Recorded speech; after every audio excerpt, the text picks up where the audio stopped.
Hello there everybody, my name is Juan, and welcome back to Pride Month. Oh, last Pride Month last year, I started playing Dream Daddy. And we've made a lot of progress. I believe we've gone on all five of the guys who've completed all the dates. So today, I want to get back into it, and we've got two more guys today, but today we're going to get into the Hugo storyline. Dream Daddy.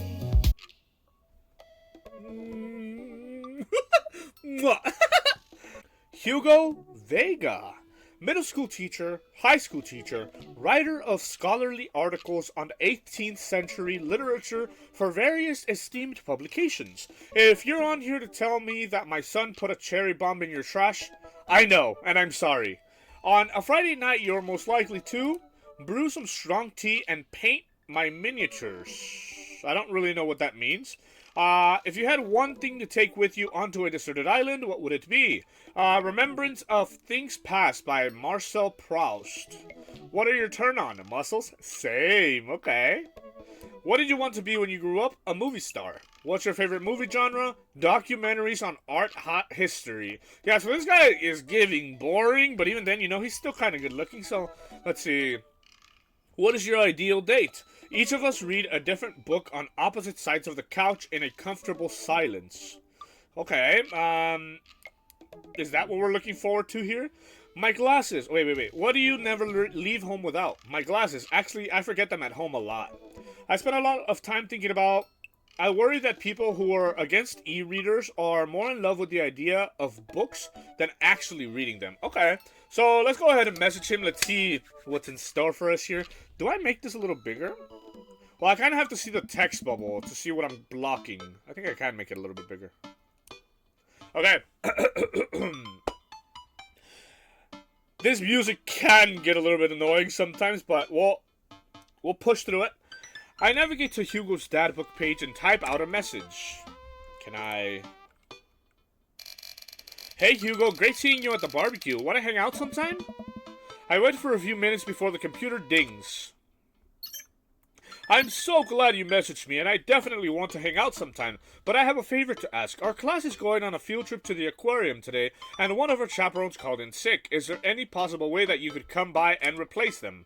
Did I say uh-oh? I didn't read it. I think about it for a moment. Man, that's a lot of screaming kids that I'd be accountable for, and they're in middle school, arguably the worst age to be. I agree. Amanda silently trudges into the kitchen and pours herself a bowl of cereal. Her eyes are a little puffy, almost as she's been crying. Morning, Amanda. Morning, Pops. Hey, you alright? Of course.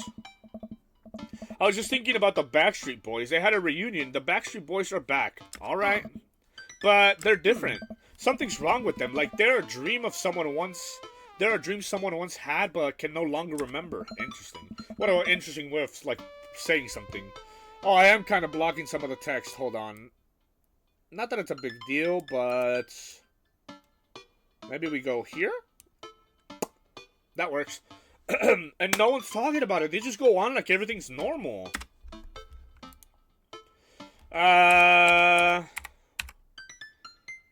But were they original? Were they really the only ones? I'm not a Backstreet Boys fan, so I don't know. Are you sure that's all you're upset about? If there's, anything going on, I just want you to know that I'm here for you, and I'll always be here for you. Whether you need a shoulder to cry on or a strong dad to go kick someone's butt, I'm only a phone call away. Thanks, Popsicle, I appreciate that, but I'm fine, really. I'm unconvinced, but I'll stop badgering her about it. I'm sure she'll tell me when she's ready. And, oh, hey, how was middle school for you? Bad, but nobody likes middle school. It's 3 years of bad acne, crying, and being generally terrible. Dad. Everyone sucks, no self-awareness. It's just a bunch of hormonal teenagers locked in a gross old building for 40-plus hours a week, doing long divisions and starting fights over, I don't know, pizza day? Top 40s? Pop?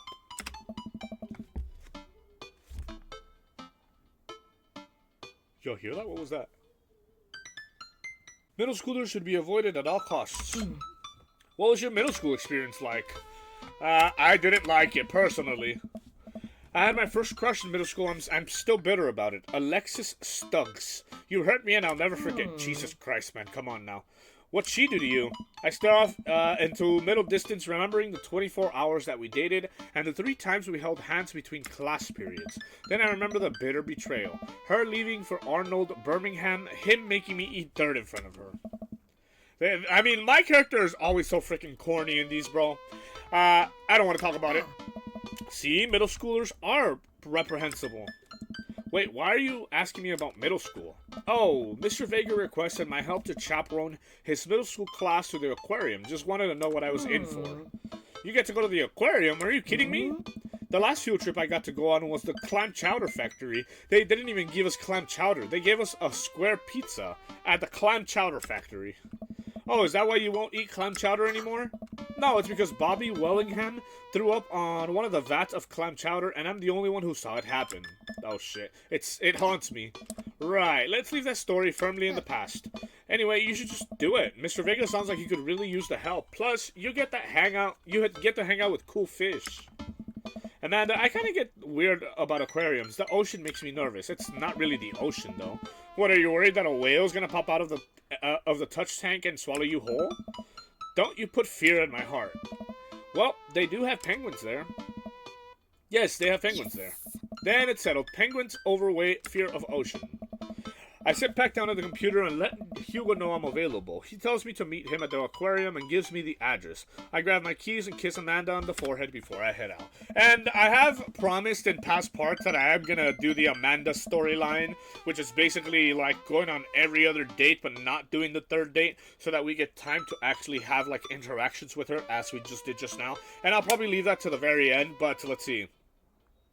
I arrived at the aquarium to find that the school buses have beaten me there. Preteens huddle around their teachers in small groups, yelling at each other and goofing off. Every teacher looks like they're at their wits' end. Hugo jogs up to me looking frazzled. He kind of does be looking frazzled. I'm so glad you're here. What kind of voice do we give him? Not that I'm going to be consistent with it, but... Hugo! It's been a debacle all morning. We're short-handed and most of the kids won't stop screaming, as I'm sure you know is the case with all middle schoolers. I lived through Amanda at 12. I'm all too familiar. Well, great. Well, it's you and me chaperoning a group of 10 kids. They're over here. Hugo walks me over to a gaggle of preteens who are all sitting on the ground, playing with their phones. They're not kicking each other like some of the other groups, so we're off to a good start. Can you guys put your phones away? All of the kids look up for a moment, stare at Hugo, then go back to texting. At least they're quiet. Too quiet. These guys are up to something. I can feel it. There's no way. They're too busy thinking about not getting food stuck in their braces to pull any stunts. It's middle school after all. We'll see. Oh, wait. The classes start filing into the aquarium and Hugo hands out a massive stapled packet of paper to each kid. These are due at the end of the field trip. Yes, this will be for a grid. No, you can't borrow a pencil. The kids collectively groan and grab the sheets from Hugo. What's in the packet? Honestly, it's just busy work so that the teachers can have a moment's reprieve. I think one of the questions asked them to sit quietly for 10 minutes to think about the Great Barrier Reef. Teacher hacks. I like that. Wait, I thought you were an English teacher. What does an aquarium have to do with books? We just did a unit on the old man and the sea. Nothing quite like introducing kids to the futile perseverance of the human spirit by making them pet stingrays. It gives us time to check out some of the exhibits as well. Come on, they have a phenomenal section of tropical fish. While the kids sit on the floor and pretend to do their assignments while they text, Hugo and I wander over to a large tank filled with brightly colored fish. Hugo points to a brown and white fish with long spines. What is it called? No, don't tell me. An angelfish, I think it's called? Lionfish, fuck. That right there is a lionfish. Do you know that their stomachs can expand up to 30 times in size? Whoa, I personally did not know that, actually. Their spines are venomous, too. Yep. Nature is hardcore. Yes. You think that's bad? Take a look at this one over here. Hugo points to a spiny, grumpy-looking fish hanging out near the bottom of the tank. Could it be the triggerfish? A stonefish. The most venomous fish in the world. And they just like... keep it here? Oh, they're relatively harmless so long as you don't step on them. What happens if you step on them? Tissue necrosis. Cool. Hey. Nature is wild. Man, Hugo seems to know a lot about fish. I feel the overwhelming need to impress him. No, that's never a good idea, brother. Hey, see that fish over there? That one? Yeah, that's the... Oh, and I have to make the choice. Humphead wrasse? Blue-nosed wigglyfish, or the American longfin. I mean, you're trying to impress somebody by making some shit up, and somebody who knows about what you're making up, like, that's kind of crazy. I'm gonna go humphead wrasse just because it sounds kind of funny. Yeah? Did you know that... Oh, no. Political fish trivia? Oh my god, this guy. Psychiatric fish trivia. Paranormal. Yeah, let's do that. Why not? This fish sleeps upside down, but contrary to popular beliefs, it's not an actual vampire. That's the vampire fish. Wait, are you serious? Absolutely not. I'm playing it for the gag here. Yes. Ah, he liked that. Okay, ha, good one. We lead the kids to another room. I mean, I had to kind of keep it real, you know? Sharks, sea turtles, eels, and other marine life swim around in massive floor-to-ceiling aquarium. Yeah, the kids begin trying to take selfies with the sharks. Hugo leaves my side to separate two kids who started fighting over a Capri Sun. I walk around the room, reading the tiny little blurbs about different fish swimming inside the enclosure. After a while, I look around and see Hugo again. He's gazing up at the aquarium in childlike wonder. The ripples in the water cast blue, moving shadows across his face. For someone surrounded by angry hormonal preteens, he looks completely peaceful.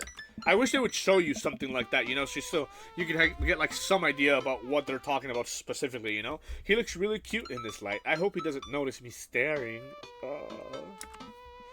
Wow. Oh. I walk over to join him. Beautiful, isn't it? Ooh. Ooh, wait. Okay, I like this. We can learn a great deal from Mother Ocean. I don't think anybody calls it that. Are those two sharks kissing? I'm gonna do this. Fuck it. You have to. Okay, listen. This is a lesson in life. Whenever there's a situation presented to you, you have to take advantage of you. Take advantage of it, because if you don't, it'll pass and you'll never get that chance again. So, I'd rather stare at you. What? Ooh, wait, never mind. Abort! Wait, what? Hugo turns bright red. Maybe I put it on too thick. I mean, I'd rather not stare at you at all. Hugo looks confused. Great save, Juan. I mean, never mind. Forget I said anything. I am suddenly very sweaty. I search around for a fish tank to dunk my head in to cool down. We stand together for a moment, admiring the wonders of marine life. Oh, so I don't know how to read the room, I guess. I don't think it was that bad, though. Like, I don't know. If somebody said some shit like that to me, I'd be like, oh, you know, like, why did he, like, not like it? Like, that's, I don't know, man. We eventually make our way to the touch tank room, which seems to be the only thing the kids are actually interested in. The tank is filled with a variety of horseshoe crabs, sea urchins, stingrays, and small fish. I stand around the edges of the tank and keep a wary distance from the sea life. Who knows what kind of nefarious plans those horseshoe crabs have for my well-moisturized hands. Jesus Christ, man. Hugo rolls up his sleeves, sticks his hand in the water. Don't you want to pet some rays, Juan? I think I'm good. I don't really think I should just stay over here and I can't fucking read. I think I should just stay over here and admire them from a respectable distance. Come on, it'll be fun and informative. Don't make fun of me, but I'm scared to touch them. I get weird when there's no glass separating us. I don't know what any of those things are, but I get the feeling they will probably bite me and my delicious hands if given the chance. Nothing in this tank can hurt you. The stingrays have had their barbs removed, the horseshoe crabs only little clams, and the anemones are perfectly safe to touch. Against my better judgment, I approach the tank, slowly dipping my hand into the cold water. I touch a stingray as it glides past me. See? Not so bad. It feels fun, like fun, slimy leather. The what? Things get a lot less scary when you learn about them, right? I dive my hand back into the touch tank with a renewed vigor for ocean life. I poke at some urchins and feel the hard carapace of a horseshoe crab. My hand brushes against Hugo's, of course. Yeah, I figured this is where it was going, you know, but my hand brushes against Hugo's as we reach for the same anemone. I pull away, blushing. Hugo smiles at me. Hey, you're supposed to be touching the fish. I can't help myself, man. Sorry, I just get carried away wait, that girl over there looks suspicious. Why is that? Are backpacks usually that wet? Hold on. Susan? Susan, get back here. Hugo runs after a middle schooler and catches her before she can make it to the exit. Want to tell me what's in the bag? Textbooks? Want to tell me what's really in the bag? Susan won't budge. I walk over to Hugo and the girl. I think he might need a backup. Oh, okay. Look, kid. That's an easy 5 to 10 in the clink. I'm not afraid to hit a child. Okay, that is the worst option. I'm pretty sure he would not like that whatsoever. The clink. We don't have time for games here. Oh, it might have been the clink, actually. Because he, like, you see, he likes that, but he didn't love it. Like, the fucking eggplant emoji didn't show up, right? So, whatever it is, it goes back into the touch tank. Now, you're not a teacher. You can't tell me what to do. Yes? Well, I am. Can you please put the bag down? Next time, we won't say please. Oh, shit, okay. Susan stares at Hugo for a moment before dropping her book bag on the floor. It lands with a wet slap. Like a... We stare at it for a moment before it starts to move. Hugo leans down and unzips the backpack. A horseshoe crab frantically scuttles and across the floor. An employee swoops in, scoops it up, and places it back in the tank. She gives us a disapproving look. Jesus, Susan, what was your plan? I was trying to free him. To where? Outside? Where he was gonna die? I don't know. Susan, go back to your group. We'll discuss this later. Yeah, and the hands where we can see him. Susan sulks off, not the skulk, jeez. Leaving me alone with Hugo, he gives me a pat on the shoulder. Middle schoolers have sticky hands. I doubt that's the first time that's happened here. Or the last. In the next room, we see a variety of smaller tanks. Sea urchins, tiny fish, and a rainbow of beautiful underwater plant life surround us. Look over there. Hugo points to some seahorses gathered at the bottom of the tank. One of them is in the middle of giving birth. That's actually the male seahorse. Sort of takes fatherhood to a new level, doesn't it? Hey kids, come check this out. There's a male seahorse giving birth. A low murmur from the students. They jump back on their phones. Okay. Fun fact, male seahorses can even give birth and then get pregnant in the same... Jeez, fucking greedy. Man, we thought we had it hard. I wonder if they have to deal with their kids' awkward teenage years too. However many thousand of them. You seem to know a lot about marine life, Hugo. It's not really my specialty, but I do make a point to learn as much as possible whenever I can. I think that learning shouldn't end when you leave school. We should challenge ourselves to find out more about the things we don't understand every day in our lives. Because if you stop learning, I don't think you'll be able to grow or change as a person. Good point. But I still don't trust the ocean. We'll get there. We finally make our way over to my favorite part of the tour, the Arctic exhibit. Do we get to see the penguins? Yes, we get to see the penguins. Hell yes. Oh, okay, nice. Our group of kids run around the exhibits. They won't stop tapping me on the glass. They won't stop tapping on the glass of the puffin enclosure, trying to get their attention. For at least a few moments, teachers, chaperones, and students alike seem to be having a great time. What was I so worried about? This isn't too bad. Hugo suddenly grabs my arm. Oh my god, there's a student in the penguin enclosure. Wait, just kidding, it's very bad. Is it one of ours? It most certainly is. Molly Henderson, Susan's friend, of course. I look over to the penguins and see the determined-looking kid crouching behind a rock. She's hiding just out of sight of one of the employees. Over on the side of the enclosure, I see the door to the exhibit ajar. Was it unlocked this whole time? We gotta stop her before the staff sees and bans our school for life. Hugo looks around. I'll create a distraction. Hugo runs towards the puffin exhibit and addresses the entire room. Everybody, I have an announcement. The whole room turns towards Hugo. Here's a few facts I bet you didn't know about penguins. Everybody just stares at Hugo, confused. Well, this is my shot. I run into the enclosure and I'm greeted by a cold blast of air. Psst, hey! The girl whips around to look at me. Her nose is pink from the cold. You can't be in here. Neither can you. I try to walk over to the girl, but the ground is so icy that I just end up slipping. I catch myself before I hit the ground, but the girl still laughs at me. No. Contrary to popular beliefs, penguins are birds. Birds are traditionally known to fly. Is this like a bar that's dipping?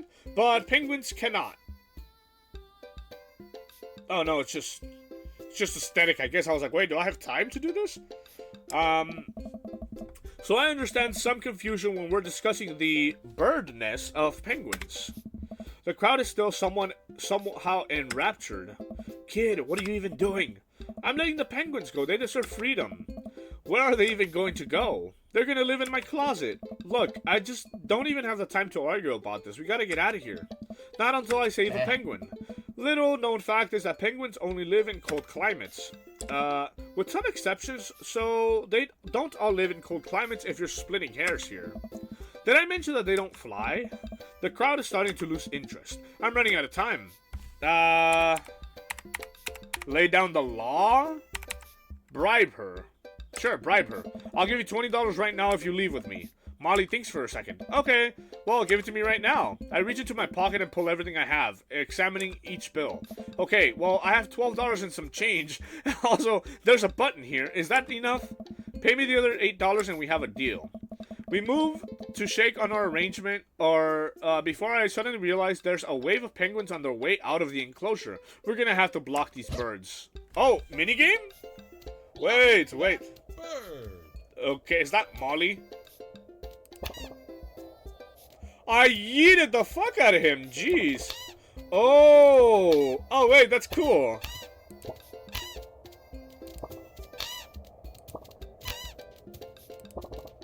Wait, who escaped? Wait.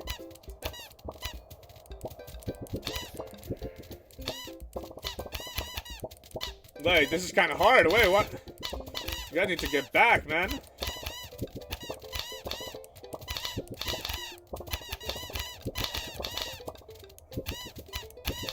Wait, that's not even the door, though. Private tea.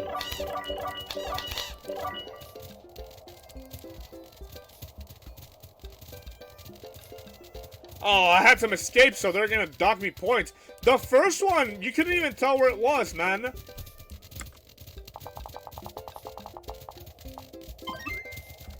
I'll take that.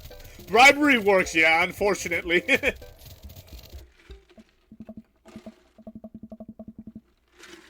Phew. Glad that worked, though. I can't fucking read, man. I'm dyslexic, I think. I haven't been diagnosed, but every time I read, I'd fucking be putting words in that aren't even there.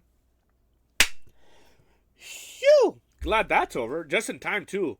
Looks like Hugo is wrapping up his diversionary penguin speech. And that's why I think that penguins are one of the best animals in the world. A few people in the audience clap out of a sense of duty. Everybody starts dispersing. Hugo spots us from across the way and runs over. Molly, what were you doing in there? I was liberating animals, Mr. Vega. You realize that penguins can only survive in the Arctic temperatures, right? You would have had a dead penguin in your hands. Well, it was the thought that counts. No, Molly, it wasn't. Molly turns to me. You owe me $8. What? I'll pay you later, kid. Molly runs off towards Susan's. I suppose that they can compare animal thief notes. You're not off the hook, Molly. Juan, did you just bribe a child? You can't play by the rules when there's penguins on the line. I don't know what she's talking about. I kind of want to say I bribed the child, but I think I'm going to say you can't play by the rules when there's penguins on the line. Listen, man, we've all done dark things in our life. I'm not the young, bright-eyed youth I used to be. That person believed in a world where you wouldn't have to bribe children to save a penguin. The me today knows different. I only wish I could go back. Let's just get through the day and get out of here. Oh, he did not like that, actually. I think this is going really bad, actually. With the day finally coming to a close, the whole field trip is ushered through the gift shop, and we make our way back to the school buses. As we leave the aquarium, the kids load into buses. Hugo pulls me aside. Hey, Juan, thank you so much for helping out today. You're a lifesaver. It was no problem. It was actually kind of fun. Let me take you out next time and make it up to you. You like cheese boards? Not really. There's nothing on earth more satisfying. That is so excessive, man. Oh, so all the options are... I'm all about the cheese board. Maybe that last option, because he is like an English teacher, he would have liked that, but like, that ain't me. Oh, great. Well, I gotta make sure the kids don't steal anything. I'll see you around. I think it was kind of bad, honestly. I walk inside to find the house empty. I wonder where Panda's at. Before I know it, Amanda pops in through the front door. What you up to tonight? Just doing some homework. How was the aquarium? It was an adventure. Some kid tried to steal a penguin. We've all been there. I had to run in and grab her before any of the employees saw. You got to go into the penguin enclosure? Did you steal a penguin for us? Amanda, no penguins were stolen thanks to the valiant efforts of myself and Mr. Vega. It was nice getting to spend some time with Hugo, though. I'm surprised he helped me complete a covered up. He helped complete a covered up. He's usually kind of a what? Kind of a stick in the mud? He's actually pretty cool. I had a good time with him. Alright, too much adventure for me today. I'm gonna go rest my eyes. You mean take a nap? There's a difference. You'll learn when you become a father. I don't think we get anything higher than like an A here. Because he didn't like one of our answers. He didn't like the fact that I bribed a child. What a great date. A B. Yeah, that's fair. I mean, I'll be honest. I think Hugo of all the characters is like the hardest for me to read, and I think his sort of personality, he seems like a strict person. He seems like a very by the book kind of guy, which I don't think I am. I think we kind of have like conflicting personalities, if you will. I don't know. I mean, like looks wise, you know. But like personality wise, I'm like, oh brother, you're kind of boring, kind of, you know, like a bookworm, if you will. But I guess with that in mind, we'll try to do better on the next dates. It was never a challenge to try to get S, but you know, it is what it is. Let's carry on. All right, next, run it. Cheese board, you say? I should take Hugo up on his offer to hang out. I had a lot of fun with him at the aquarium. I typed out a message to him on Dad Book. Hey, still want a cheese board? Colin, oh my god. Colin is being a humongous shithead. He won't stop sending the same picture of Jackie Chan in a mesh shirt to the printer, and it's a nice picture, but it's wasting all my paper. But seriously, he's insufferable. There's pictures of Jackie Chan everywhere. Save a couple for me. My Jackie Chan scrapbook is a little light on content, and I think this would really round it out. Let me get back to you after class ends. Okay. Well, good, there's only one thing to do now. Start a Jackie Chan scrapbook? Dad nap, okay. Hop on the couch and turn on some Antique Road Warriors for the background noise. Wastelander. I got this ornate cabinet from a yard sale for $5 in 1982. To be told that it once belonged to a Confederate general is a huge surprise. This will feed my tribe for weeks. I really like the way the appraiser's voice echoes through the mouthpiece of his leather armor bondage gear. Maybe this is the ASMR thing Amanda keeps telling him about. I drift off to sleep. Hey, sorry about that. Colin's in the principal's office now. He says he knows Jackie Chan personally and that Jackie Chan won't be happy to hear this. I get off work in a little while and I continue to be very serious about the cheese boards. Yeah, so am I. Okay, let's see. Amanda walks in the door just as I'm about to leave. What's up, Buttercup? Just getting home from school. Where are you going? Oh, I have a meeting with the board. The board? A cheese board is what I meant. I'm getting cheese with your teacher. Will you be able to fend for yourself until dinner time? Yeah, I'll live, but only if you can talk him into going easy on me for the final. Sorry, buddy, that ball's in your court. What's in my court, you ask? Just a variety of delicious cheeses, meats, and their accompanying crackers. Maybe some olives, a little bit of fig jam. Dad. Yes, I get it. You're excited about the cheese. Sweetie, you'll get it one day, but now I gotta go see a man about some machengo. Machego? Please leave. I walk into a quaint French diner, and Hugo waves me down to a booth in the corner. He looks pretty tired. Long day? Every day is a long day when you teach middle schoolers. Oh.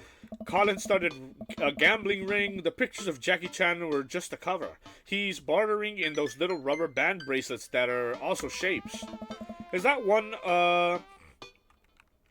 Is that the one that parents think means sex stuff? Those ones, yeah.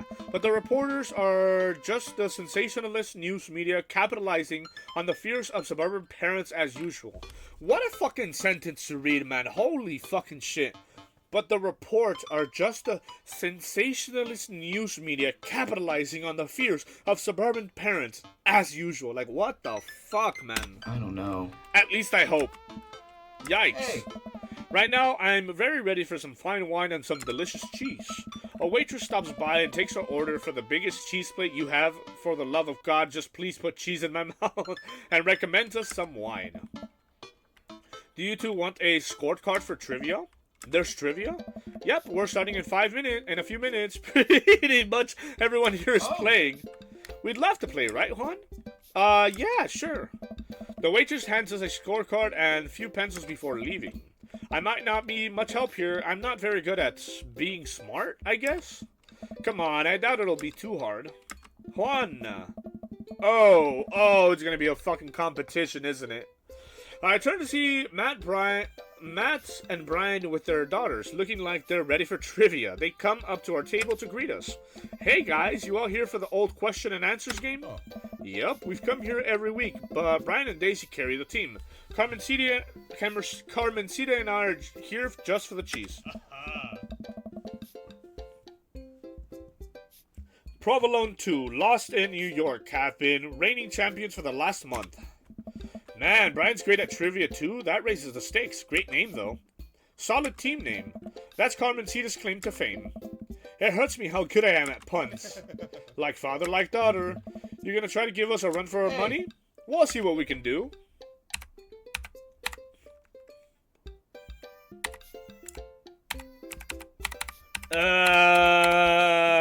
We'll see what we can do to not hurt your feelings so bad. The cheese will taste so much better with a side of victory. Hugo and I bump fist. Tag team champions.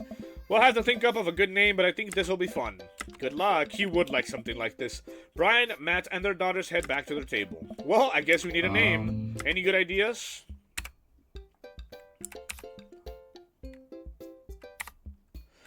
Real monsters. Easy, breezy, beautiful. Havarti like it's 1999. I don't really understand these references, to be honest. Craigslist Swiss connection. I feel like just putting Craigslist in your name is crazy, no? Let's do this. That'll do just nicely. The waitress comes by with our cheese board and we revel in its glory. Already I can see a piece of cheddar with my name on it. I pair it with some strawberry preserves and slide into dairy-induced ecstasy. There's such a fine variety of cheese and charcuterie that I'm positively overwhelmed. A quick dip into the seasoned nuts, a slice of savory yet salty Gouda, or perhaps a focaccia crisp topped with honey and goat cheese. I'm so happy. Hugo raises his glass at me. Cheers to cheese. Hey. Oh, this guy? A middle-aged man in a backwards baseball cap, sunglasses, and cargo shorts jogs out the back with the frantic energy of a radio DJ. Yep, Quizmaster Quinn. Everybody ready for some trivia? The restaurant cheers. Oh man, looks like everyone's really into this. That's what I like to hear. For those of you who don't know me, I'm Quizmaster Quinn. My actual name's Richard. I just like alliteration. More cheers. Master Quinn. Jeez. I see some of you brought your children here tonight. That's cool. My children won't speak to me. Hey. I'm just joking around. Classic Quizmaster Quinn humor. It's actually my wife that won't speak to me. She doesn't want kids. That's so sad, man. Let's get into some questions. The first category is literature. I got my goat for that. I'm so sad. You know who loved literature? My dead father. I looked up to him so much. Nice. Oh, I'm concerned. Just trying to keep it light here, folks. You're talking about your dead father and that your wife won't speak to you. What's light about that? Holy, man. Just like I thought my wife was the light of my life. Hugo, you got this literature stuff, right? Hey. Does Franz Kafka have an irrational fear of one day waking up as a large, grotesque, insect-like creature? Yes? This is the continent that encompasses the realms of Gondor, Rohan, Mordor, and Lothlorien. I've heard of Mordor. Is this the king of the ring? No, what is it? The rings? The fucking Lord of the Rings? Other notable sites include Isengard, the Mirkwood, and Rivendell. What is the Elvish name for this continent? Oh, I don't know the continent. Oh no.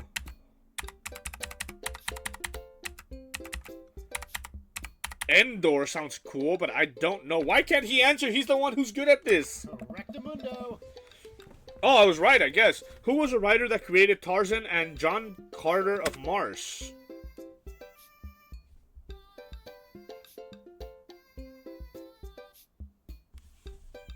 I have no fucking idea. Alcott sounds... So does Nathaniel Hawthorne sounds right, but I have no idea. Rongo. Edmond Dantes is better known as this man.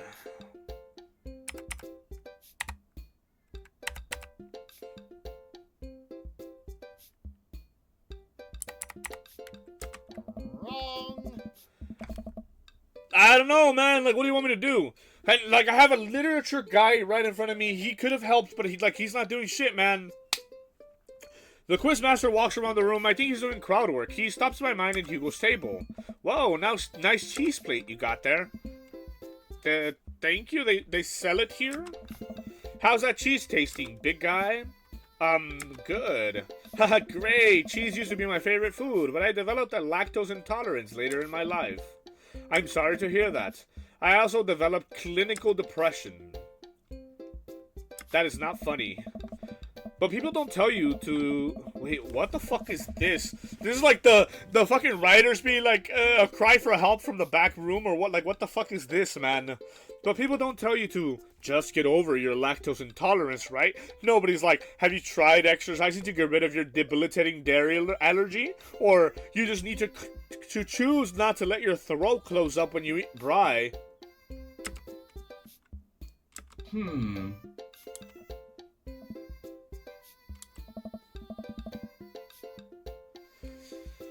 I don't know, bro. Yeah, let's carry on. More cheers from the audience. The next round is cinema. Oh man, I love movies. Sometimes I retreat into them for days on end because obsessing over a fictional universe is easier than engaging in my real emotions and problems. This is so fucking, like, awkward, man. Frodo Baggins, am I right? Is he okay? Oh. I think it's just his character. I hope. How's your cinema? Hey. Spotty, I don't know a lot about movies, but if there's any questions about bad horror movies, I can be of service. That's an interesting one. It's a bit of a guilty pleasure. In Return of the Jedi, what does Luke ask Leia if she remembers? Their promise? I have no fucking idea, man. What entertainer makes a fourth wall breaking appearance in the film Gremlins 2? Hulk Hogan. Which of these 80s horror movies dies not feature an Indian burial ground as part of its setting? Poltergeist, right? Correct.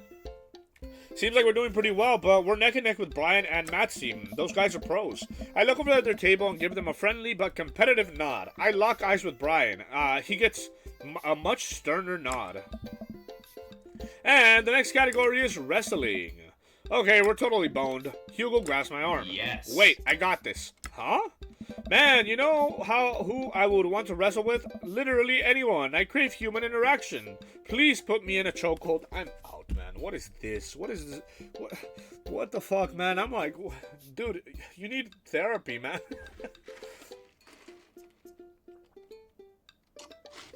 I need to get some water. This shit is not doing it for me no more. What's up, baby? Please, it has been so long since I've been held. Jesus fucking Christ, man.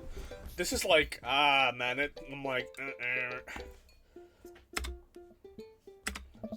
I can only process my emotions by making jokes out of it. I mean, if it was funny, I would agree, but like, let's start the quiz. Remember, this is the lightning round. The first person to answer gets the points. I look over at Hugo. He's focused. He's in it to win it. Question 1. This was the original name of Stone Cold Steve Austin in his debut for the WWE. Hugo, hand shoots up. Yes, the enthusiastic one over there. Steve Austin debuted as the ringmaster. That is correct. Points to Havarti like it's 1999. The next question. This city was the location of the first ever WrestleMania. Okay. The one who looks like he has known the answer for his entire life. Okay, did you see? Now that was funny, dude. Like, the rest, I'm like, geez, concerned for you. The first WrestleMania was held in New York at the Madison Square Garden in 1985. You know a little bit too much about this, brother. Correct. He was destroying these questions. He's so passionate about this. I've never seen him act like this before. Honestly, it's kind of... I skipped it. Can I? No, that would take me way back. A tough one. This title match went down in history as the shortest match at WrestleMania to date. Hugo jumps up more excited than I've ever seen him. Chavo versus Kane. Oh, sorry, Bucko, but that is incorrect. The answer is actually Daniel Bryan versus Sheamus at WrestleMania 28. No, that's absolutely wrong. The real record is Chavo Guerrero versus Kane at WrestleMania 24, March 30th, 2008. Kane took down Chavo with one choke slam and pinned him for the 3 count. I will not stand for this travesty. My feelings hurt. Hey man, I'm just reading from the card here. I don't actually write these. Well, you're still wrong. What are you, my ex-wife? The crowd erupts in laughter. Hugo blushes. He retreats back into his chair. Fine. Wow. Hugo seemed really fired up about that. Where did he get his encyclopedic knowledge of wrestling? How do you know so much about wrestling? Yeah, and would you be willing to practice with me? Oh, you know, just pick up stuff. That's awfully suspicious.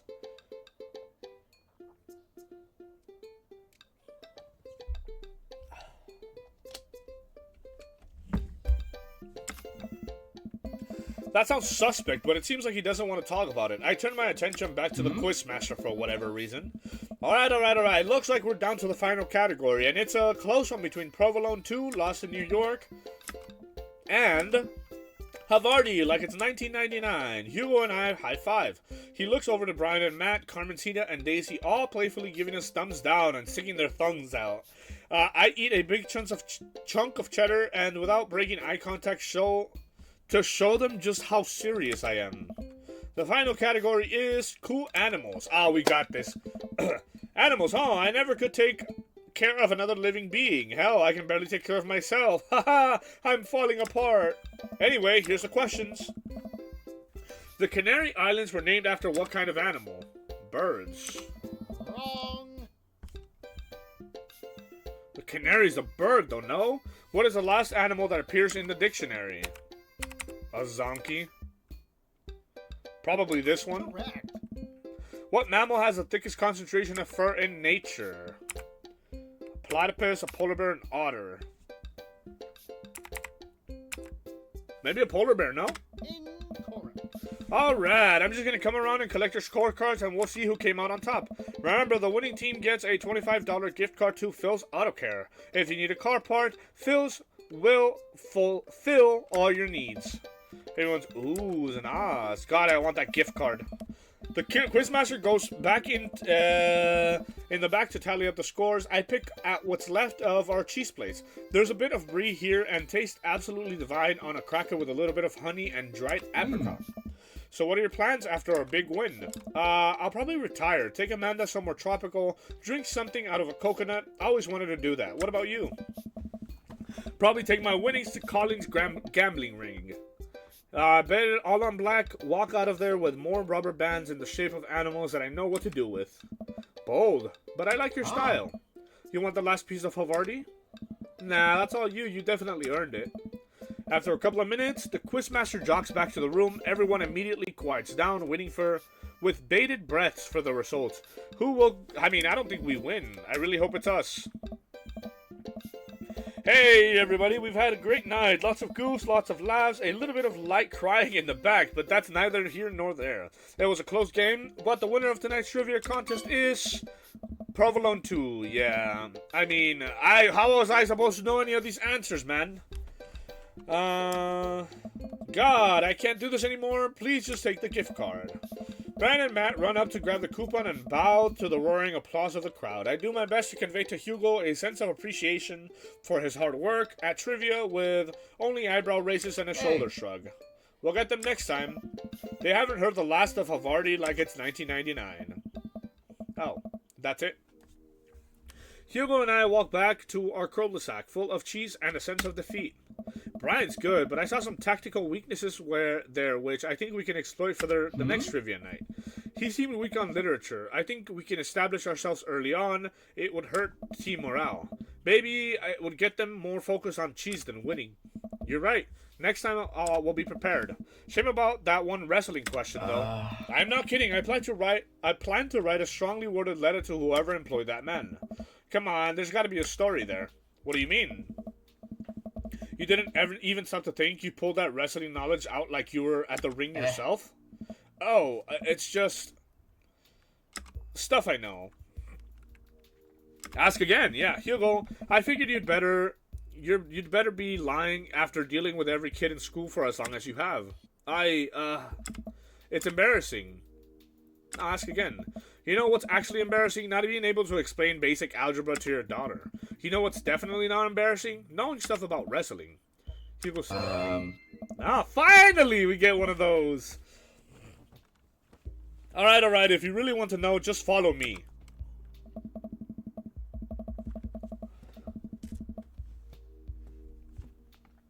Hugo, hold on, I feel like my face is not even in the cam.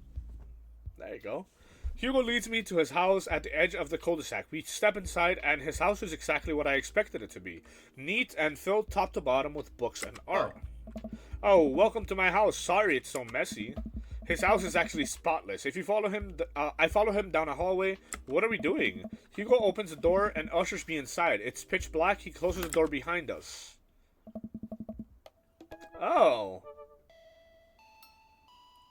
Hugo flips a switch and I finally understand. Curio cabinets packed with in-box wrestling action figures line the walls, along with posters, cardboard cutouts, and every piece of wrestling memorabilia imaginable. That's every piece of wrestling memorabilia imaginable. A giant widescreen TV sits on a decked-out media stand. I'm speechless. I look over at Hugo, who's hovering over by the door, doing everything to avoid eye contact. This is really embarrassing. This is the coolest thing I've ever seen. Are you kidding? Look at all this stuff. It must have taken forever to collect. Can I touch this? Can I touch you? Go ahead. I pick one of his replica champion's belts and toss it over my shoulder. Do you smell what I'm cooking? I think the line is, it's meatballs. Sorry, I don't watch a lot of wrestling. I just think it's so cool how passionate you are about this. Oh, yeah, I really like wrestling. He's blushing so hard right now. Oh, wait, is he actually? Can you see it? Kinda, right? He's a little bit, like, browner skin, so it's kind of hard to see. But, Hugo, you bought the wrong kind of pizza rolls again. Looks like Ernest just got home. He's yelling in from the hallway. I can see Hugo immediately deflate. I told you, those pizza rolls have less sodium. I just want you to be healthy, son. Wait.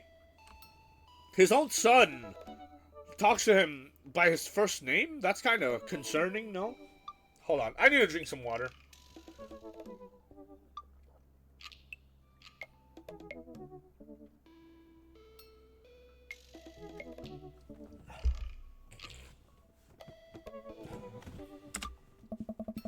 Ernest comes into Hugo's wrestling room and looks around with disgust. He notices me and scoffs. I thought nobody was allowed in your precious wrestling room. I never said that. I just said you're not allowed to take action figures out of their boxes to pose them so that they're having sex with each other. Ernest gets flustered. Yeah, well, whatever. I'm gonna go throw eggs at stuff. Have fun with your stupid wrestling crap. Ernest leaves, then a moment later pops his head back in the room. And your stupid friend. Ernest storms back out of the room. I hear the door slam. Hugo warily runs his hand through his hair. Sorry about him. And sorry I have to keep apologizing about him. He's just going through a phase, I guess. I try so hard to impress him, but it's obvious that no matter what I do, he hates me. Ernest has a thing against authority figures, and you don't get much more authoritative than a teacher daddy. My ex, he gets to be the fun weekend dad, and I'm just Hugo, who makes Ernest eat his vegetables and turn his homework in on time. Hey, you love him and you're looking out for his best interests. Take it from one dad to another. Someday he'll come to appreciate you. Maybe not someday soon, but someday. I hope so. Hey. Thanks for letting me vent. Hugo glances at his watch. Suppose it's getting kinda late. Let's do trivia again sometime soon? I would absolutely love to. And hey, thanks for showing me your wrestling stuff. Maybe you can tell me more about it next time. Or maybe we can wrestle. Hey, pull out the singlets. I'm down. Hugo smiles. That would be amazing. I'll catch you around. That was kind of whack. There's like no romantic like intention whatsoever. It only takes me a minute to walk back home. Amanda's sitting on the couch reading a book about female photographers. Wow, I thought you didn't like reading. I don't. This book is all pictures. Even then my patience is being tried. Did you get to eat all the cheese your little heart desired? I am a happy little cheese monster. But I made sure to leave room for dinner. Who wants breakfast for dinner? Hash browns. Oh, okay. Yeah. Toast dipped in egg. Alright. Blueberry pancakes. Well, only if you help me make them. You know I'm the world's best blueberry sprinkler. And also totally amazing at heating up the maple syrup in the microwave. Now tell me all about the cheese board.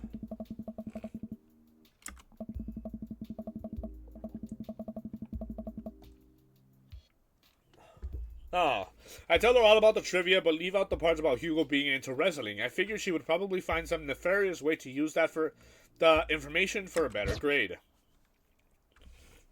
What grade? I think it has to be bad because we didn't win, right?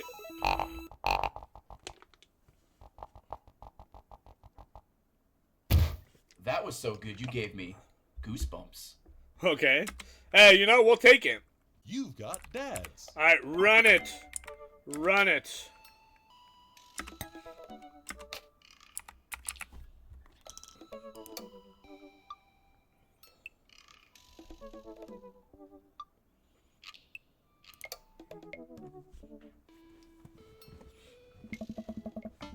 Ever since the first night at the charcuterie pies, Hugo and I have made a point out of weekly visits to trivia night.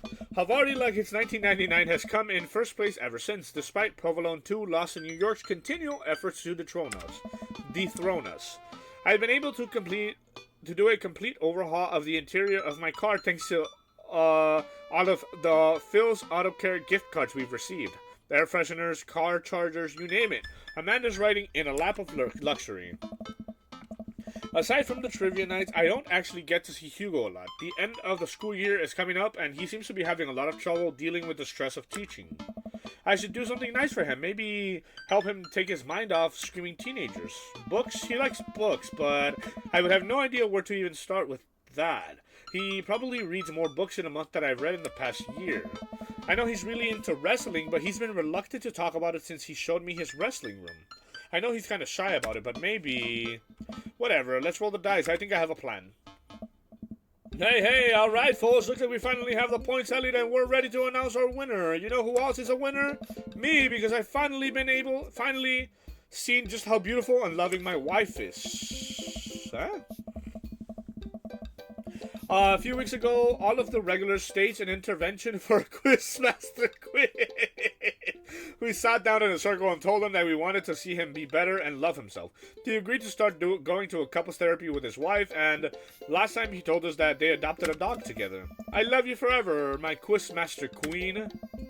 I can't tell which version of Quizmaster Queen I prefer. Oh. There were things to like and dislike about both, huh?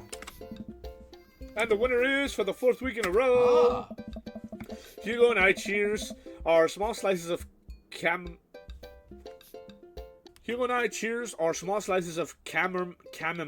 and I go up to accept our gift card, along with an uncomfortably long hug from Quizmaster Quinn.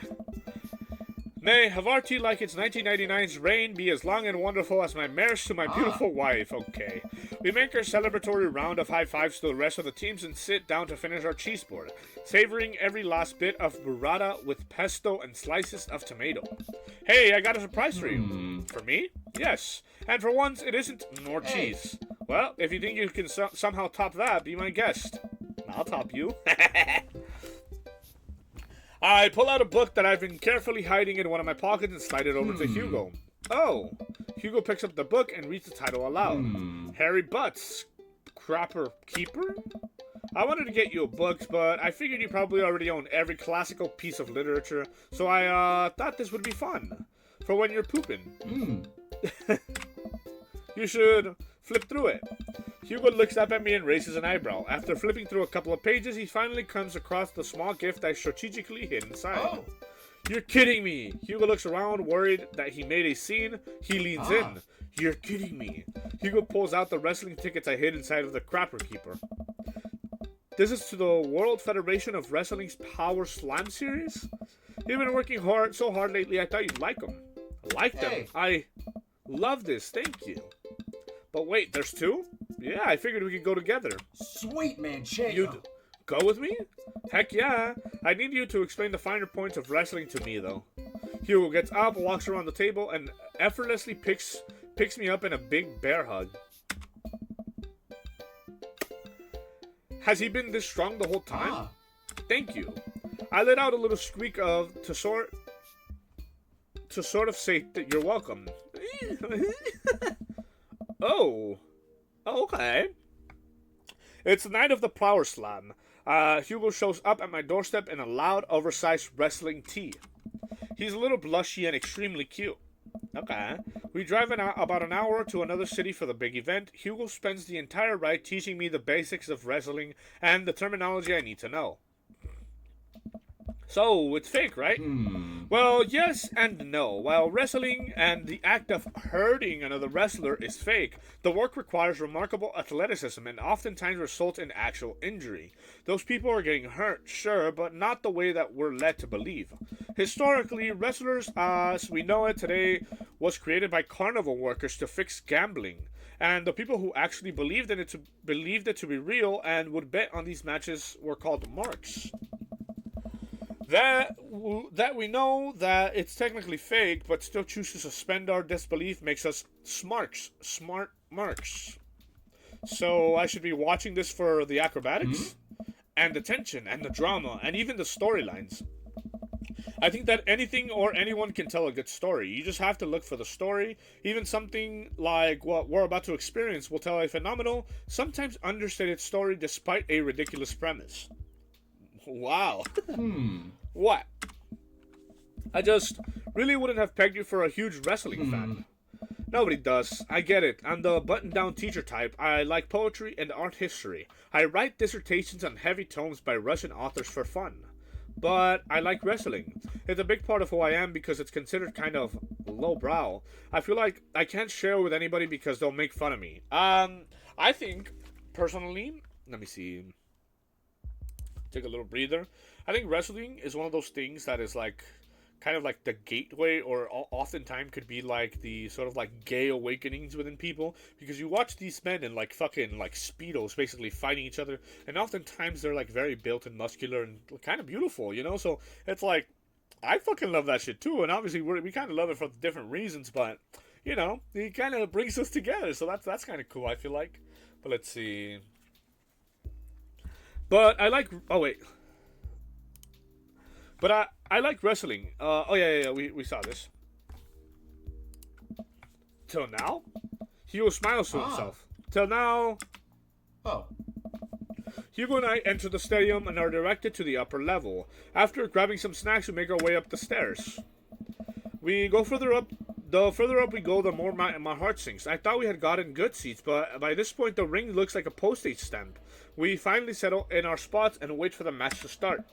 I'm sorry, I thought I got us tickets on the lower level. I look over to Hugo, who apparently didn't even hear me. He's vibrating with excitement. Yes. This is so cool. I guess he doesn't mind. I have to admit, I've been too embarrassed to come to one of these since I was a kid. What's there to be embarrassed about? Everyone here loves wrestling. Plus, who are we even gonna see that we know? We're like an hour out of Maple Bay. I guess you're right. So what do we have to look forward to tonight? Oh man, the lineup is stacked. All of the matches are going to be great, but the one I'm really looking forward to is the Eastern Dragons match. The Eastern Dragon. Yeah, he used to wrestle as Pablo Escobar, but I guess he eventually had to change it. Wrestler names are weird. He's actually an Iranian guy from Utah. Oh, so that's what your shirt's from. Oh, yep. I've been following the guy since his debut in an indie wrestling league, and it's been amazing to see him rise through the ranks and into the professionals. Who's he up against? The corporate shill. Technique-wise, I don't think he's that good of a wrestler, and I don't even think the fans like him. Certainly an interesting character, though. The stadium lights dim, and the crowd starts screaming. Butt rock blasts through the sound system, and some pyrotechnics set off around the ring. Ladies and gentlemen of the sold-out crowd in Mill Creek, Massachusetts, who's ready to power slam? Hugo and I scream. We watch two wrestlers, the Southern Dandy and Johnny Snowman, walk out to even more butt rock. Is this butt rock right here?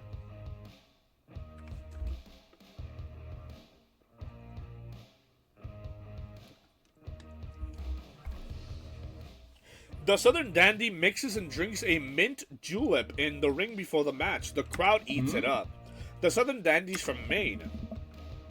Is Johnny Snowman not from the North Pole? He's from Georgia, actually. Oh, damn. After a long match, Johnny Snowman, who's dressed up like a muscular elf, does what Hugo calls the German suplex on the Southern Dandy. Kill him, Johnny! I don't know what's happening, but this is amazing. Kill him, Johnny! Elbow the heck out of him, Johnny! Show that Southern Dandy some North Pole manners! Johnny Snowman does indeed elbow the heck out of him. That's gotta hurt. Oh god, is he okay? Wrestling is a sort of communication. All of the guys train together to know not only how to perform moves, but how to respond to them. It allows them to look like they're being hurt, but only be kind of hurt. The crowd cheers as Johnny Snowman pins the Southern Dandy and is announced as the winner. The next match features a wrestler named Generation Y2K, who comes out looking like a hipster barista. He takes selfies with fans on the way up to the ring and pauses after everyone to post it on Instagram. He's really playing up to the millennial thing, huh? He's sort of the boogeyman to old-timer wrestling fans. His opponent, the old-timer, walks out. Oh. The crowd seems to be divided in who they're rooting for. The old-timer pulls some pretty sweet moves after he takes out a walking cane from under the stage and beats Generation Y2K over the head with it. Up against the ropes, Generation Y2K blinds the old-timer with the flash on his camera phone and is able to pin him with to win the match. He takes a celebratory selfie with his unconscious opponent. During a break, Hugo and I leave to get refills from the concession stand. We wind our way through the clusters of wrestling fans to get online. So what do you think so far? Okay, this is where I'm like mixed on it, because in the first date we had the option to be like, I would rather stare at you, which to me was like, okay, you know, it's a little kind of romantic, kind of hinting at him, like, you know, like I'm kind of interested kind of vibe, you know. And here and there it like ended up not being in our favor because he kind of was like awkward about it for whatever reason. I didn't think it was that like pushy or, you know, whatever, but here we have another instance where instead of being like, it's really cool, I could be like, oh, I'm glad I'm here with you. But clearly he's very focused on the wrestling, so I don't really know how. I really want to say I'm glad I'm here with you, but I feel like he's not going to like it as much as if I would say it's actually really cool. But run it. The wrestling is cool, but I really like seeing you so enthusiastic. It's don't say hot, don't say hot. Cool. Oh, okay, good. You know, I'm kind of surprised. I was sort of expecting the crowd to just be a bunch of aggressive, sweaty older guys, but it's so diverse. I've even seen a bunch of families with their kids. Everyone looks super happy to be here. Oh yeah, that's how I got into wrestling. When I was a kid, my dad used to take me and my brothers to matches all the time. There's one gaggle of kids loitering in a corner that are exceptionally loud, even over the din of the stadium. Looking closer, I can't help but feel like these kids seem familiar. Oh god, I know these kids. They're Hugo's students. So don't turn around when I tell you this, but some of your students are here. Hugo immediately tenses up. Oh my god, I can't let them see me here. They'll never listen to me ever again. I position myself between the kids and Hugo, hoping that I can act as a human shield. I glance over at the group of children again, and I recognize that Colin kid. He kicks one of his friends in the shin and laughs. Man, that Colin kid is a piece of work. Colin? If he sees me here, he'll never let it go. He's a master manipulator. We have to get back to the relative safety of our seats. What's the plan? Create a diversion. I turn to Hugo. Hugo, I'm gonna draw their attention while they're busy watching me. Run back to the seats and I'll meet you there, okay? Don't get hurt out there. As Hugo begins to leave, I turn to the crowd of people and start stomping around and raising my arms as if I were trying to frighten off a bear. Hey everybody, look at me. I'm a big old wrestling fan who came all the way from Maple Bay to see this event. I wasn't that big of a wrestling fan to begin with, but in the time that I've known it, I've come to find it very endearing. I really enjoy watching those very oily boys get into fisticuffs, and hope that you all are having a pleasant evening watching them as well. It's working. A lot of the people near the concession stands have stopped to look at me. I feel my social anxiety hitting peak levels. There's only a finite amount of time I can keep distracting people. Quick, think of something. Do a cartwheel, run away, just scream. I start screaming as loudly as I can, a long, drawn out, ah! This is a trick I learned at a young age. If you can scream loud enough, you can pretty much get whatever you want.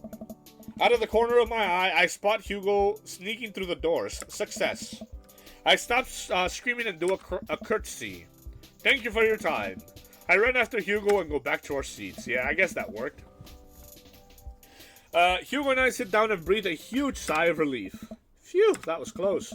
Now we can hide out for the rest of the night and enjoy ourselves in the comfort of anonymity within a large crowd. The lights dim again. This is the match we've been waiting for. The corporate shill walks out to elevator music. He's wearing a three-piece suit and sunglasses. Once he gets into the ring, he takes off his sunglasses and rips the sleeves off his suit jacket, flexing his arms for the crowd. One of the people from his entourage produces a graph chart and sets it up in the center of the ring. The corporate shill grabs a microphone. I got a message for the Eastern Dragon. If you refer to the graph in the center of the ring, you'll see a quarterly projection of how much I'm gonna kick your ass. The whole crowd erupts. Now, if you direct your attention to the Jumbotron, we all look at the PowerPoint presentation titled Kicking the Eastern Dragon's Ass, Key Performance Indicators. The corporate shill takes a laser pointer and gives a lengthy presentation on just how and why he'll defeat the Eastern Dragon. He showcases several well-utilized clip art graphics. That was informative. The lights dim again and pan flute music plays. I think it's a pan flute. I'm actually not sure what a pan flute sounds like. The Eastern Dragon walks out of to cheers from the crowd. Aren't pan flutes a Central America thing? Oh. Wrestling. The Eastern Dragon stands outside of the ring and grabs a microphone. Corporate show, it's nice to see you again. More cheers from the crowd. That was a good presentation. The clip art was a very nice touch. He points to the corporate shill menacingly. I'm looking forward to a nice and exciting match. The crowd doesn't really know what to do here. He's not the best at trash talk, but I promise he's one of the most talented wrestlers you'll see. Is this butt rock?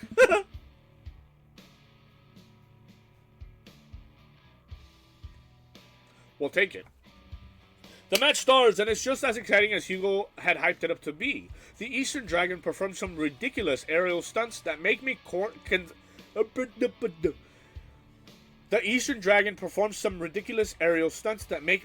for his safety. He does what Hugo calls a moonsault from the top rope onto the corporate shill. In the air in the stadium is electric. I can't fucking read, man. I quit. The air in the stadium is as electric as these two athletes lock arms and try to demolish one another. Oh, as they do that. I can't help but get into it. The corporate shill pile drives the Eastern Dragon, who looks passed out in the center of the ring. He climbs up to the top rope and motions to the cheering crowd. Oh no, he's about to do his finishing move, the corporate ladder. The corporate shill poses at the top of the ropes. The Eastern Dragon still isn't moving. Could this be the end of his young career? Get up, Eastern Dragon! Oh. You can do it, Eastern Dragon! The corporate shill launches off the top rope in a huge arc. He brings his elbow down on the Eastern Dragon with the full force of a Fortune 500 company putting local vendors out of business.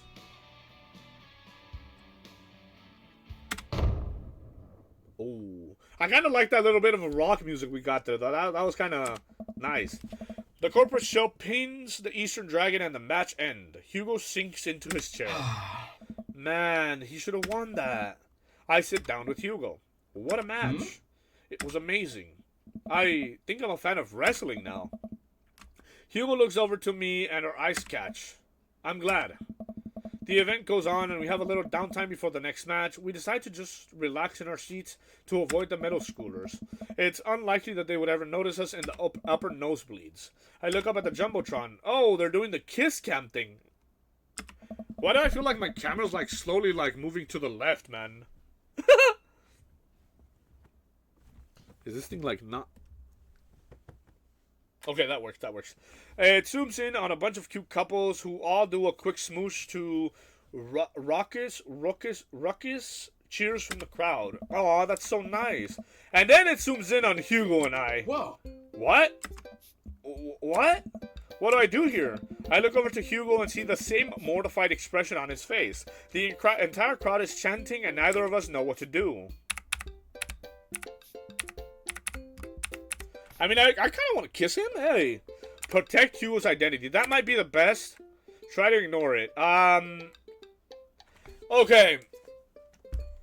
This is weird because we're on the last date and we haven't had any real sort of connection or on like a romantic level. So choosing this option feels like he's gonna reject it. Considering he's trying to hide from his students, I feel like he wouldn't be down.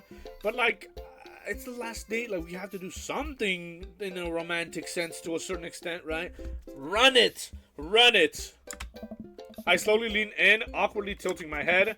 Cheers from the crowd erupt all at once. I look back at the Jumbotron and see a couple behind us making out with full force. Oh.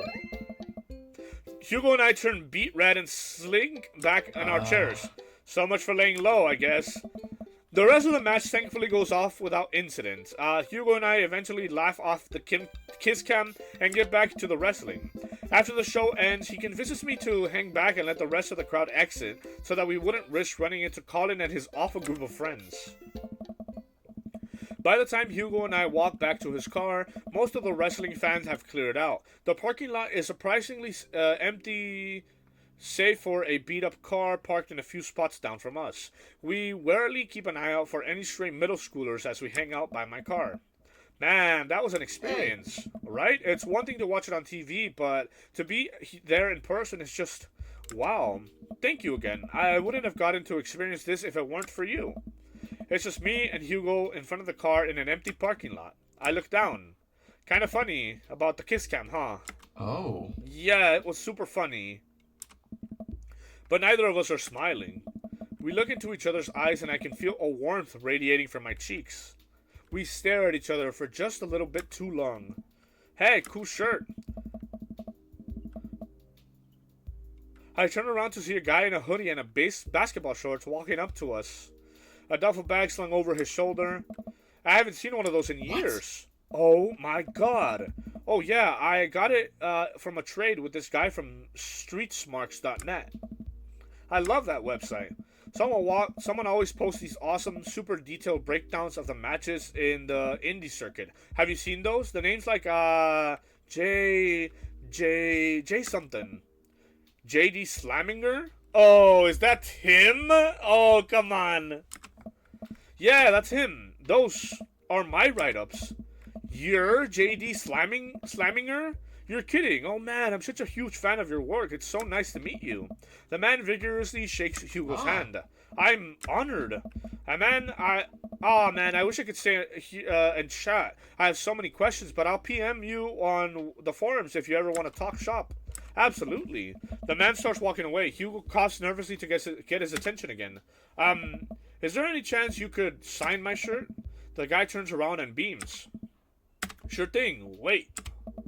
It all finally clicks into place for me. You're the Eastern Dragon? I love your work. First time watching it and I love his work. What a fake fan, man. Haha, thank you, man. The Eastern Dragon signs Hugo's shirt, waves goodbye, and walks to his car. I stand there with my mouth open the entire time. That was the Eastern Dragon. Yes. He likes my work. Dude, you're like friends with the Eastern Dragon now. He's gonna PM me. Hugo and I high five. He's so excited he's shaking. Mr. Vega? Oh, man. Ooh, okay. Hold on. I need a...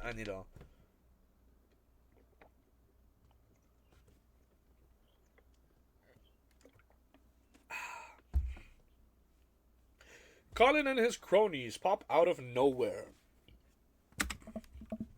Oh no, here we go. Sweet Manchego. Colin, nice to see you and your friends all the way out here. What are you doing here? I don't see a library anywhere near us.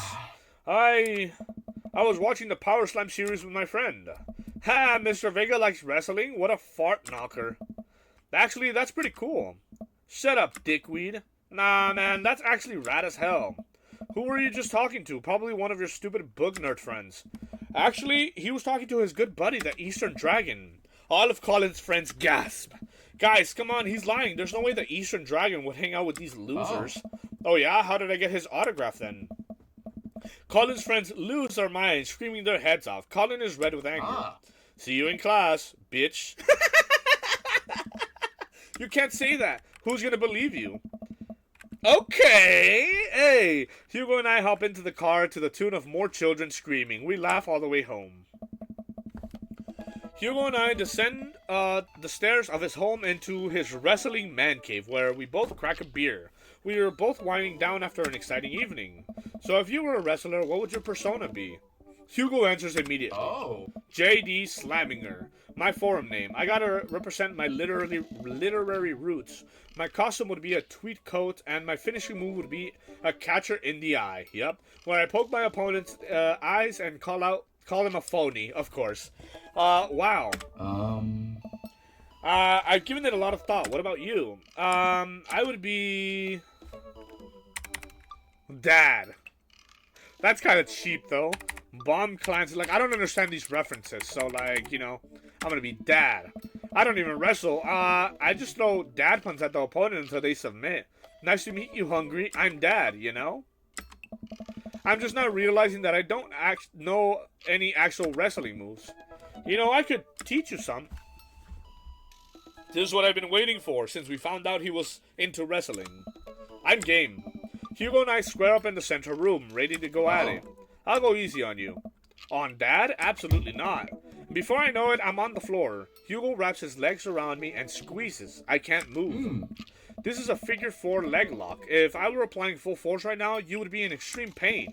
He effortlessly twists me around again and grasps my arm. Good lord, he's strong. Any movement on my end is useless. And this is an armbar. You're... pretty good. You can tap out anytime you like. Not a chance. Hugo flips around one last time on top of me. He hooks his arm under my leg. Who are you barking at, girl? Let me check this out. I might have to hold my little baby for the rest of the video because there's somebody outside doing something and she wants to be all up in the business and barking, so yeah. Come on, baby. Oh, I just showered her. She smells so good. Hey, but I want you to stay right here, okay? I need to like hold her. Right at the best part too. Let me see. Hey, I'm gonna lock you in the room. I think I'm gonna just do that better. I feel bad. I've never locked her in there before, but you know what? I don't need all that barking in the video. Okay, Hugo flips me around one last time. You see how I'm dyslexic, bro? It doesn't say me there whatsoever. Hugo flips around one last time on top of me. He hooks his arm under my leg and presses his body down on my chest. That sounds fucking hot. I wish they would show shit like that, you know? But, like, I'm just staring at him standing when apparently he's doing all these fucking moves on me and shit. And this is me pinning you. Our faces are inches apart right now. I can't tell if I'm breathing heavily because of the physical activity or because of something else. Now go for it. I lean forward and kiss Hugo, who seems just as surprised as I am. I pull back, a little embarrassed, but he kisses me again. He slowly releases his submission hold on me and cradles my face with his hands. He presses his forehead against mine. We laugh. Okay. I guess we both win. Guess so. I pull him back in for another kiss. Do you have any more moves to show me? I think I might have a few. Okay. You love to see it. You love to. I feel like this shit is like sinking, no? Am I tripping? I'm not tripping, huh? That has to be an S tier. Absolutely. Yeah. That was so good. You gave me goosebumps. Again? Okay. Let's see. And this is going to be the very end? I mean, that was cute, but again, like I said, I really wish they would kind of like show us a little bit more, because they're like talking about how he's like flipping me over and doing this and that and blah, blah, blah, blah, blah, blah. But like, we don't get any of the action. We just kind of have to imagine it. So I'll talk about that further at the end, but you know, it's just kind of like, okay, I guess I have to depend on my imagination once again to try to imagine what that would be like, you know? Yeah. We've done this so many times at this point that I kind of just want to get to the end to see what Hugo's response is going to be to everything, you know?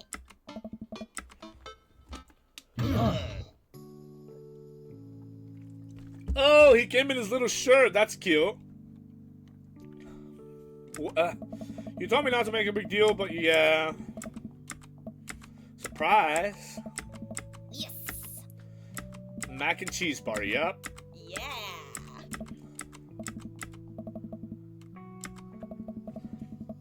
I should make the rounds and make sure everyone's having a good time. But first, mac and cheese. Oh. Hey, who's ready for a crazy graduation party? You don't have to be on right now, Quinn. It's just a party. What do you mean? It's the, you know what? Keep that energy. Hold it close. You deserve it. Just like me and my loving wife deserve happiness, right? You didn't know it. Juan, Brian, you made it. I don't pass up good Mac. Well, what do you think of the party? It's not bad. Just not bad? Yeah, it's not bad. Yeah. He always does the same thing. Yep. Okay. This is interesting to kind of touch up on this because this is the storyline we're going to hop into next. So, if you at the very beginning of the game decide you want to hook up with Robert, it kind of makes it so that you can't go on any successful date with him. It's like a very short date and then it ends and there's no significance to it, like all the other like interactions that we've had. So, this is interesting. Sure, he's like very cold. Why won't you talk to me? I thought we had something. Come on, Juan, you know what this was. You were an object to me in the same way I thought I was an object to you. I figured we were on the same page, or at least from how you were acting. But I don't want to be this. I don't want to be in this if there are feelings involved. I got too much to deal with as it is. Catch you around. So when we do that storyline for Robert, we're gonna have to actually start the game over again and unhook up with him, so that when we do end up going on the dates, it's actually productive, because otherwise you just get like filler dates or filler like situations and you don't actually end up doing anything like meaningful with him. So I know, because again, like I said, I've done it in the past like 10 years ago or so, but we're gonna do it properly for the channel. But let's see. Oh, Ernest. I turn to see Ernest, looking like he has something to say. Hey, Ernest. Thanks for being nice to my dad. Whoa, people are really mean to him sometimes. I mean, I guess I am too, but he seems happy when you're around, so that's cool. Well, geez, Ernest, I don't know what to say. You know, I think people got you pegged wrong. You got a soft side. If you tell anyone I told you that, I'm gonna set your trash can on fire. There it is. Also, you don't know me. Before I can respond, Ernest walks away, a cloud of vapor trailing behind him. Well, that was at least a little pleasant. Yeah, then this is the thing about Amanda. She kind of feels some kind of way because we only had 2 dates, which the game, I feel the way it's designed, usually they kind of want you to like, experience all the dates before you settle down for who you want to end up with, which makes it so that in between every day you get a little interaction with Amanda. So since this time we only went on the 3 dates, we really only had like 3 or 4 interactions with Amanda, which ultimately this is technically her going away. So having so few interactions with her makes it so that she ends up kind of unhappy at the end of the game, which is why after the Robert storyline I do kind of want to come back in and go on every second date so that we can maximize the possible number of interactions with Amanda, so that hopefully by the end she does end up being happy. And technically we could do both her story and Robert's story simultaneously and just end up choosing Robert at the end, but I don't know. I think I'm going to separate the two things because I feel like the way we've done it so far, it's just been specifically one character, and I feel like those second dates and interactions after and then getting to see just the Amanda storyline should be interesting. But let's see. I already kind of, I feel like I've explained that like 7 different times, but let's see. Yeah, no, she's feeling some kind of way. Blah blah blah blah blah blah blah blah blah blah.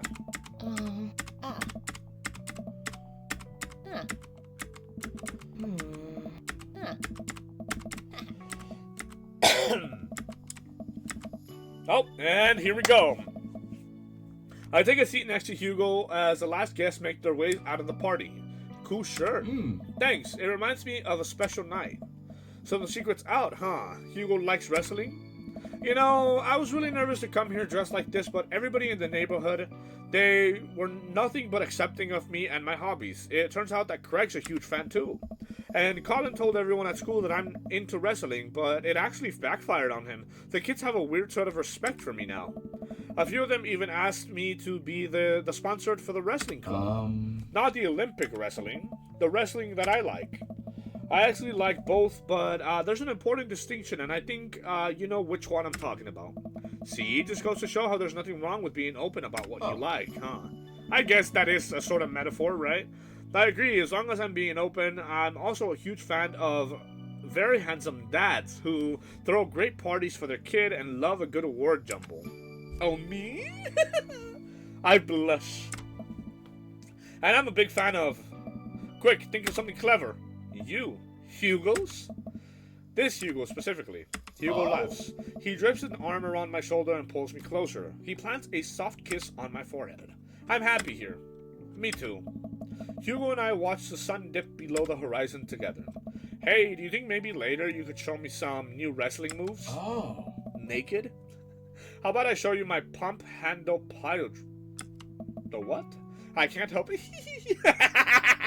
Giggle? You're a grown-ass man. Why are you giggling? What's that? You'll see. And that's it, and we get... Oh, wait.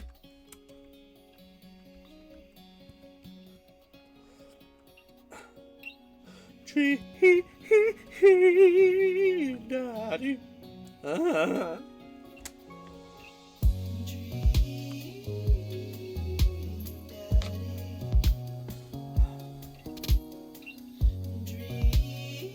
hold on, let me pose for the thumbnail. wait. Hold on. wait. I need to just get it like that, and then hold on. You guys are getting a behind the scenes, all right? Wait. Okay, hold on. I need to make it so that I look like I'm very interested.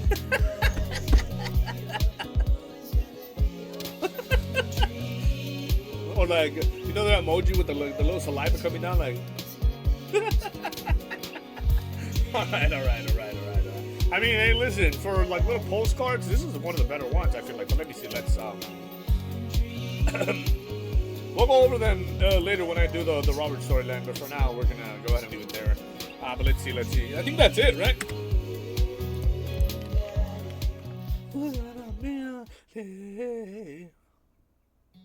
Yeah, that's it. Okay, close it. All right, you know what? Interesting. I'm like conflicted because I think this storyline in particular is kind of specific when it comes to like all the wrestling shit. Like I said, I do think wrestling has a place in like queer culture to a certain extent because I think a lot of people growing up get like the first look at like male like autonomy through watching wrestling, right? And me personally, I love watching that shit, not for like the excitement of oh they're gonna fight, but just because I was like, damn, I get to see fucking these big muscly dudes in fucking tight speedos and shit. Like, I used to love that shit. Okay, in particular, I love Dave Bautista or Batista, bro. He was so freaking sexy, man. That's one of the most beautiful wrestlers in my opinion. Dude, my fucking Instagram algorithm oftentimes shows me him, and I'm just like, beautiful. Obviously, he's like way grown now. He's like on a different like life path. But back in the day, in like the WWE era, that was my goat. That was my man. Even John Cena, bro. John Cena's fucking hot, man. Have you guys seen the video where he's just like chilling and like he's like the camera's like in between his legs and he's just like moving? That shit is so fucking hot, man. Holy. Okay, but when it comes to the storyline, I'm kind of indifferent because I feel like the way that they decided to sort of meld or weld the relationship aspect with his own personal hobbies felt kind of rushed. I feel like in the first and second dates there's no real like chemistry. It's kind of very mundane and there's no real like romance whatsoever.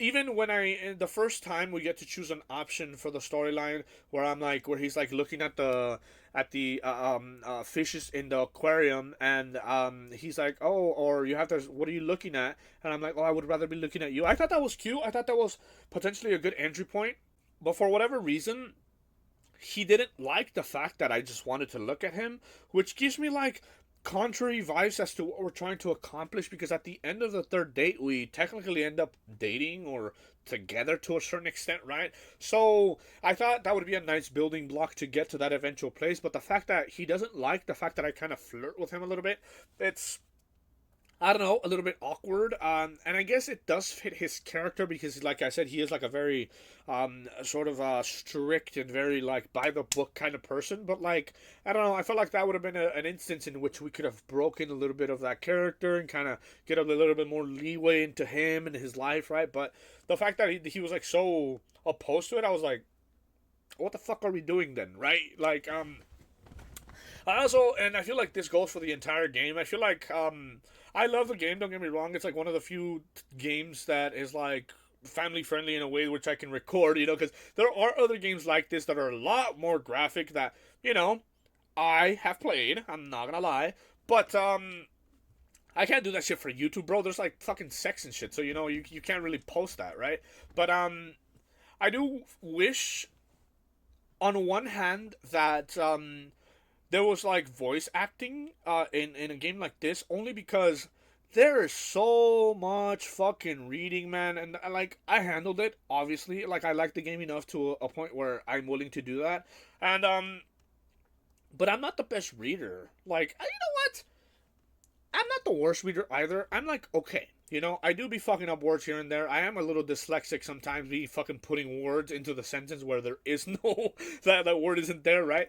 But, it can be a little bit sort of pedantic, and, in particular, my character is very fucking corny, man. He be saying some shit sometimes that I'm like, yikes, you would never catch me dead saying some shit like that, right? But, I think the game would definitely benefit from voice acting. If there's ever anybody who makes a sequel, or there's anything that's ever made like this, I feel like voice acting could be very good, and specifically if you give the particular characters a very, I don't know, like particular voice. Like I feel like Hugo would have more of like a deeper voice. So if I would have been like wet from the first fucking day. That would have made a little bit more sense. Because then like I'm gonna read and read and read and read kind of kills the essence of going on a date. And then like trivia night, I don't mind it. but I don't know shit about it. So like, what am I fucking doing? Like, you're asking me literature questions about shit I don't know fucking shit about, and I'm like, huh? It's kind of whatever. I feel like somebody might have probably enjoyed that a little bit better than I, but I don't know, man.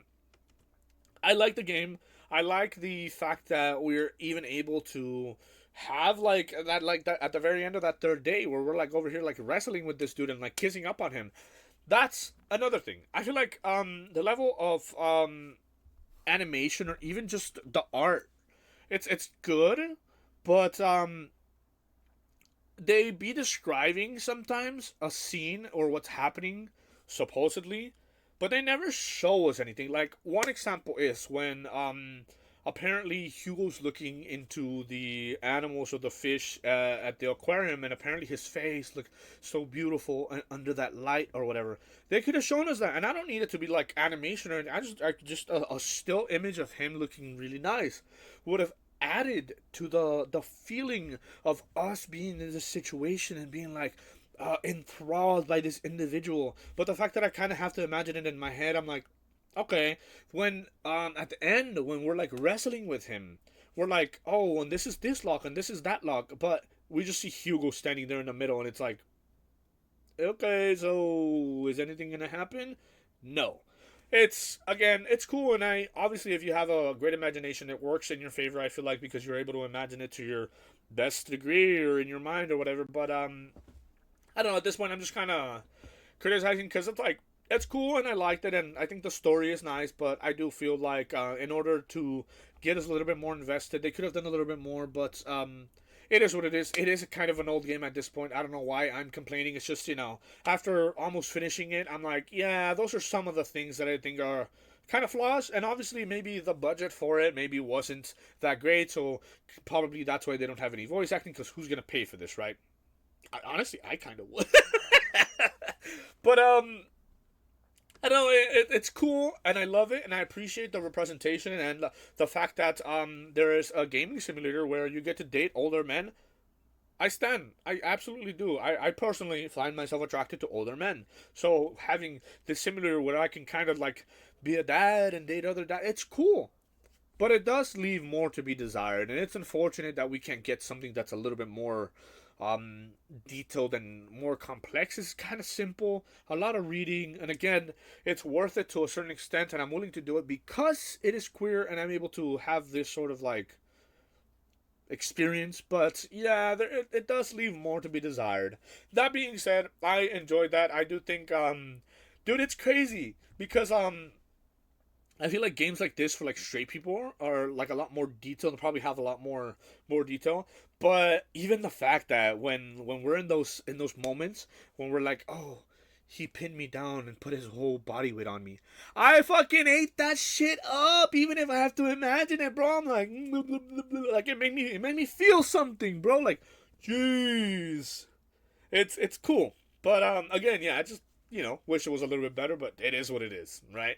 But yeah, like I said, next we will tackle the Robert storyline. I think that is one of the more interesting storylines. Like I said, can I actually see? Oh, I closed the game. Let me see. Let me open it, and I'm gonna see when was it. It was like 2017, I think, when I last like played this before we started the playthrough.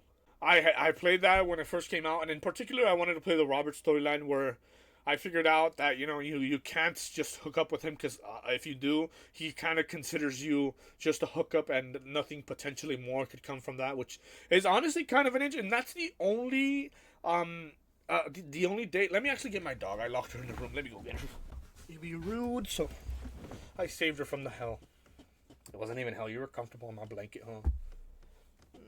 So old as you get down. Oh, you smell so good. Okay, you can go. What was I saying? Oh, I think it's cool as well. I guess we'll talk about it when we get to the Robert storyline, but I'm also going to do the Amanda storyline, hopefully get her a good ending. Because I think this game, initially, it was very heavy on the sort of like, you're a dad and you have a daughter, and the daughter is fucking persistent, and clearly you live with her, so after every day you have an interaction with her. At first I was like, I'm just here for the daddies, but who cares about my child? Fuck the children. Kind of. Well, that wording could have been a better. But I didn't really care, but after so many times of her being disappointed at the end, I kind of feel bad, man. I kind of want to just see what the good ending actually is, you know? But yeah, we'll probably do the Amanda storyline just because I think there's also something to be said about chosen families and the fact that we are in the game kind of a dad. I feel like it's kind of rude to just ignore that, you know? So we'll get into it as well. But I think my time has come to an end here today. So thank you guys so much for watching if you made it this far. And I'll catch you in the next time. And also, happy Pride Month.